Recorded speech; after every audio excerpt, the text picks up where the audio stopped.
Hi, I'm Carl Loveridge from Extra Cheesy Games, and tonight I want to show you a technique for how I do a two-tone vehicle and how I can colorize it. So here's the vehicle. I'm in Unity here.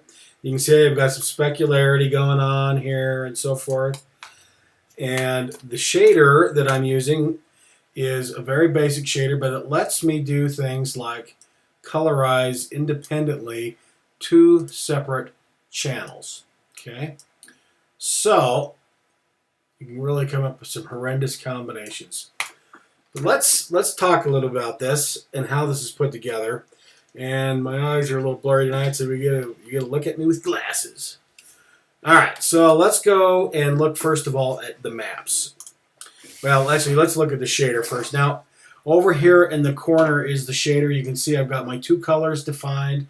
I have a reflective opacity in my particular shader, so I can control how opaque I want the reflection to be. At one extreme, you have, severe reflectivity. The other extreme, you have nothing.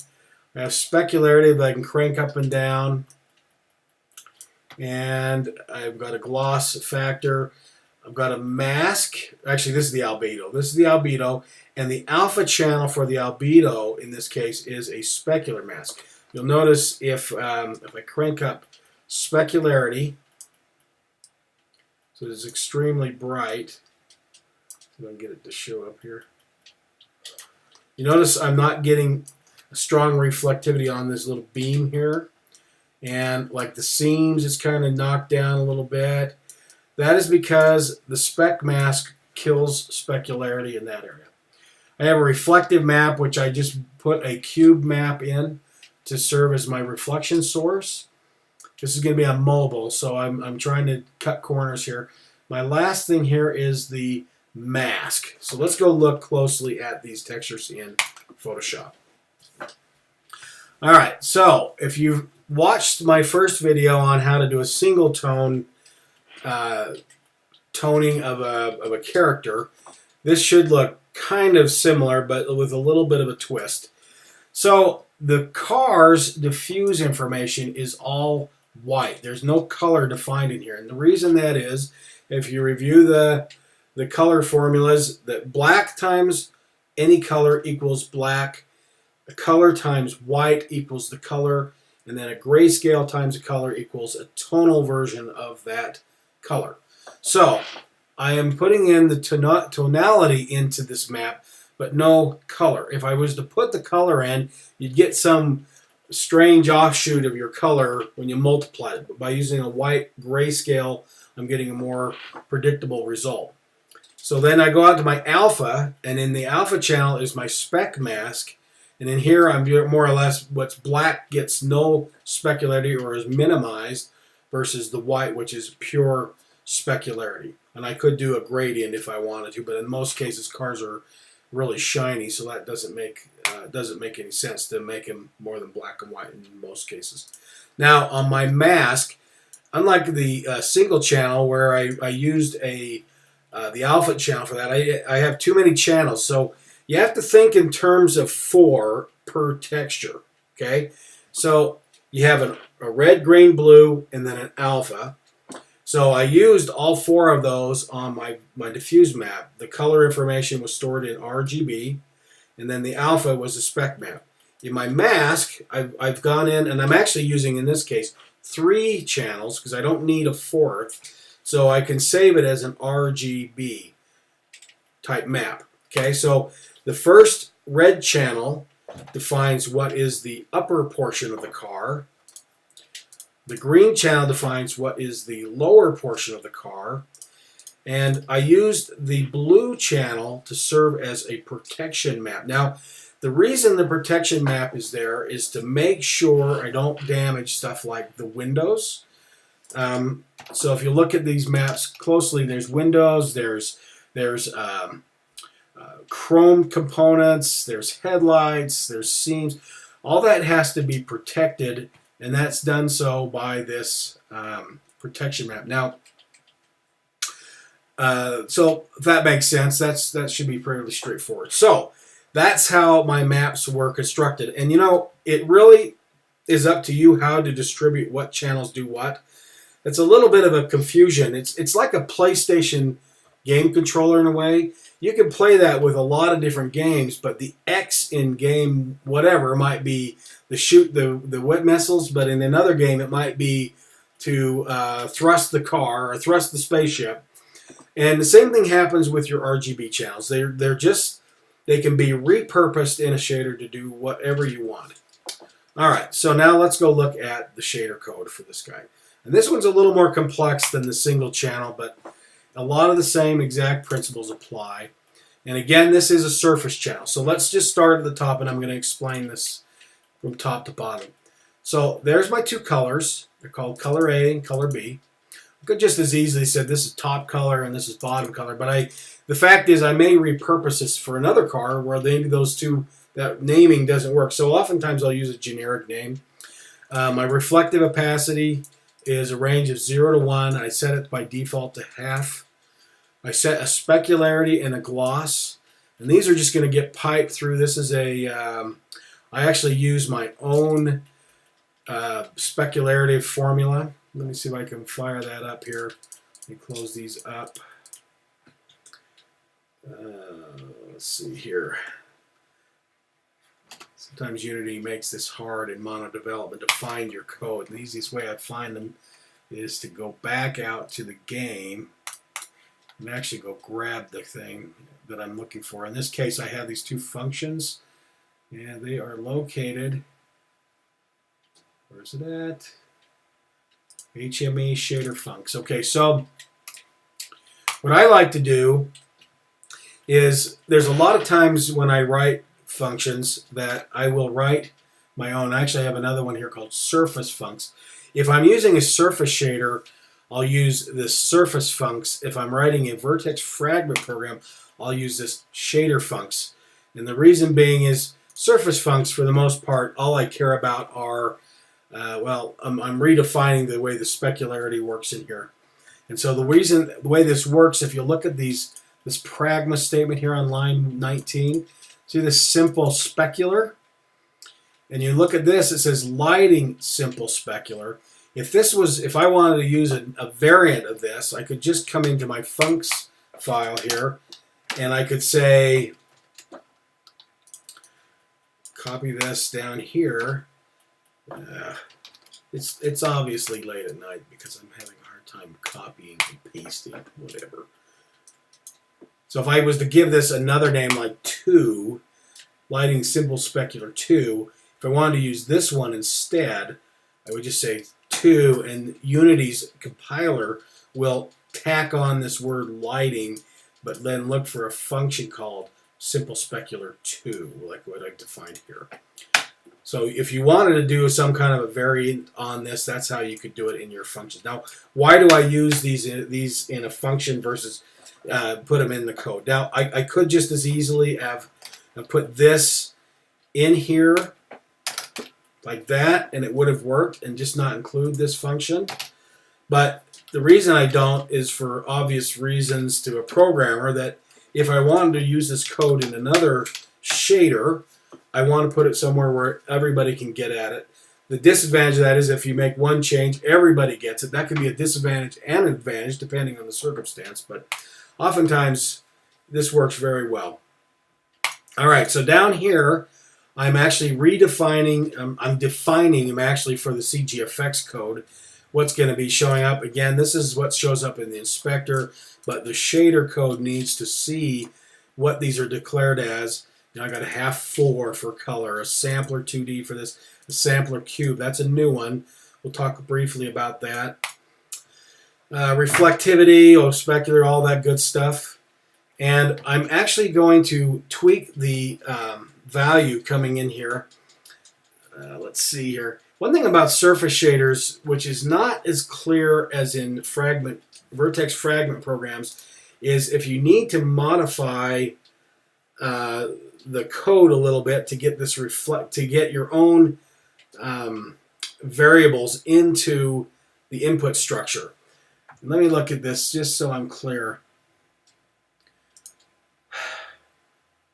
Let me look at this surface reflection, because somebody might look at this and wonder where I got this from.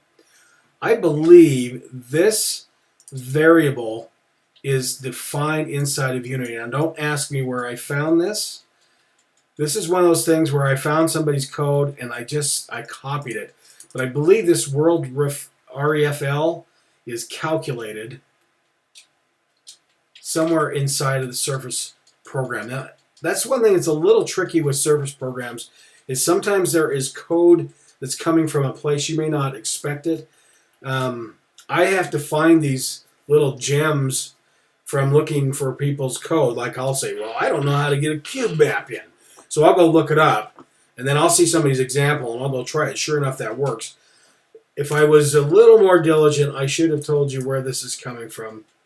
And if I find out one day, I might just spill the beans on the video. Whatever. All right. Surface output. One thing about these are also a little cryptic. When I first was learning these shaders, how to find these, let me show you where this is at. If you look up surface output and type Unity, I probably explained this in another video, but if you go to this section on writing surface shaders, the way surface shaders work is they define these structures, and see, this is the one called surface output. If I'm just using a basic surface, I would get this information passed in to the surface. So in other words, I'm getting a port to plug in albedo, normal information, emission, specular, gloss, and alpha. So that's what's expected by this, and this is based largely on however you set up your type of lighting that's coming in. If I was to make this instead of my own lighting and went with Lambert, there would be, I could still have this. Let me see what happens when it says with Lambert here. You have to do a little bit of reading in these guys. I believe it would take in this function here, or this structure, but these specular and gloss would not apply in the case of a Lambert, because there's no specularity in a Lambert. And I have to say, one thing I don't understand, maybe somebody could put a comment if they know this. They have a function or a lighting model called blend Fong. I cannot, for the life of me, ever get that stupid thing to run and show specularity. And that is the reason why I wrote my own little function there, because it works. If I make it blend Fong, let's see what happens here. If I spelled that right. Got to make sure you do these right. Let's see, is it blend Fong? Yeah, so now if you go out here and I tweak this, I have never gotten Unity's Fong and gloss stuff to work with a blend Fong. So if somebody could answer that to me, I would love to hear the answer, because when I use my own formula, there I start seeing my specularity show up again. So I don't know what the answer is to that. There's just stuff like that that drives me crazy, and one day I hope to meet a true Jedi master of shaders and ask him questions like that. All right, so let's move on. So here we are in the surface. So the first thing I'm doing is I'm sampling my base color, which is the diffuse map. Then I am calling out, I'm defining this spec mask off of the base color. Now, somebody that's been programming a long time, not in shaders, may ask, well, isn't that more expensive to define variables like that rather than use this base color A? And sorry, the short answer is no, because shaders get compiled, and that compiling is an amazing process. I'd love to understand that someday, how it is so efficient. The reason, I mean, it basically turns this into assembly code when it's finished. I've seen what a shader looks like that isn't written in the C code, and it's virtually unreadable if you're not familiar with assembly code. But in that process, it really is good about consolidating. So really what we're doing in here is clarifying what we are using these channels for. Okay, the next thing is I'm reading the mask, And I'm also reading the reflection color. And the first thing I'm doing is I'm multiplying the reflective quality against specularity. That way I don't get reflection where I don't want specularity. Reflection and specularity in a lot of cases fall into the same camp when you don't want them to appear. Okay. Now this next set of statements here is, again, so I get rid of the cryptic factor. I'm defining what is color A mask, color B mask by defining them from the mask, as well as getting the non-colorized mask, which is in the blue channel. Now, I'm saving a little bit of processing time here, and I believe this is more efficient, is I'm calculating the inverse of the non-colorized mask. You're going to see this code where you'll take and you'll invert a number. So if you have white and black and you invert it, you'll have black and white, right? So you do that oftentimes by doing a 1 minus, and that inverts the color. All right, so the next thing I'm doing is I'm defining the three colors that are going to come together. The three colors are the top of the car, the bottom of the car, and then the masked stuff on the car, right? So I'm taking the, I'm not the masked stuff, but the protected stuff, okay? So I'm taking the color A mask, I'm timesing it by the inverted color mask. Now that makes sure there's no spillover into what's not to be colorized. Timesing it by the color, and I'm timesing it by the base color. Now let me think about that. So this is going to multiply it by whatever the color was. And what is base color? What is base color? Let me think about that.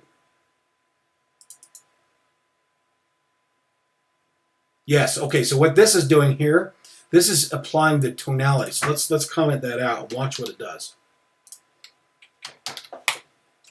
If I save this without the tonality, here's what you get. Notice now I just have pure color and there's no grayscale in there. Let's put it back and let's compare the two.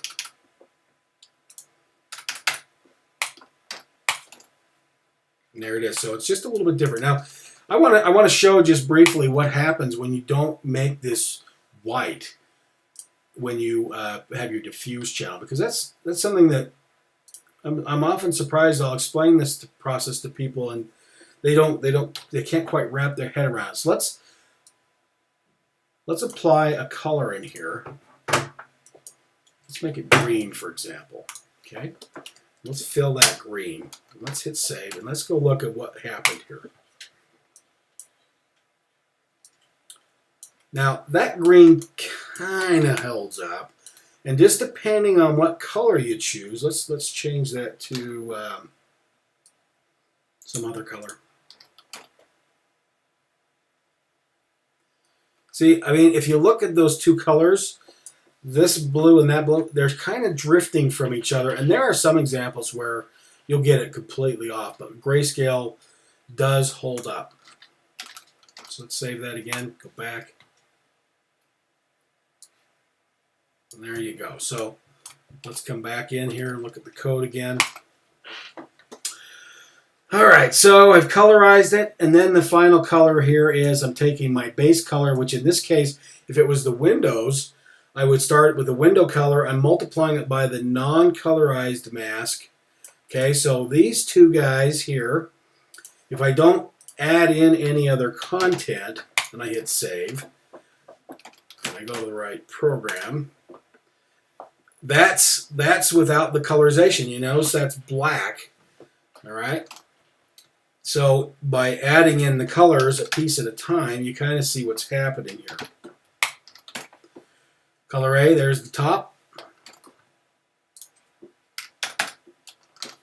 Color B, there's the bottom. Okay. Well, that'll make sense. The last few things I'm doing in here is I'm setting up my specular. That's one thing that's nice about shader. That's these surface shaders is they're very easy to add that thing. The last thing I mention is the way the reflection is added. Now, I don't know if I'm doing this the right way, but I tell you, I just look at this through an artist's eye and I think that looks right. So emission, if I don't do anything with emission is adding light to the model. If I take that off, see how we went dark like that? So if I add just the reflective color, see, that's too bright, right? Because that's like super blown out version. That's no good. So then what I did is I multiply it against my reflection opacity. And at first, I thought that should be enough, but see, it looks washed out and wrong. So what I find looks best is I multiply finally that whole value against what the final color is. And that seems to be right. I don't know. I'd love to hear somebody's take on reflectivity, how that gets added in properly, because it just never looks right if I don't multiply the color with it. And you know what? There's nobody that's telling me the math behind this. I'm just looking at it as an artist going, that doesn't look right. And I do it until I find, yeah, that feels right. And that's kind of the difference between me and maybe a pure programmer that might be looking at a paper somewhere to explain. I look at these things more through an artist's eye, and I say, well, I don't know the exact math, why that's doing that right or wrong, and I couldn't write an essay on how to make something look like gold or something, but I certainly know what it looks like, so I can know what I can do to tweak the numbers to get it right.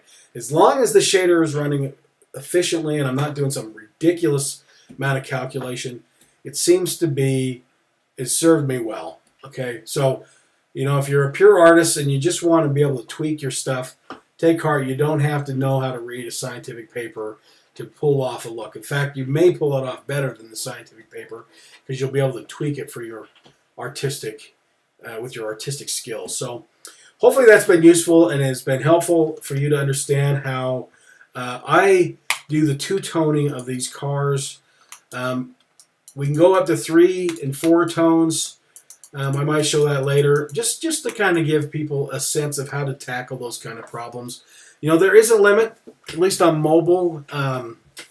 You don't want to get too much more than what I've done here, otherwise it'll be too expensive to run on a mobile device. But I think for this, it's a fairly effective method to get that colorized. So thanks for watching, and if you have any questions, give me any comments and or give me some questions, and give me a thumbs up if you like it. Thanks for watching.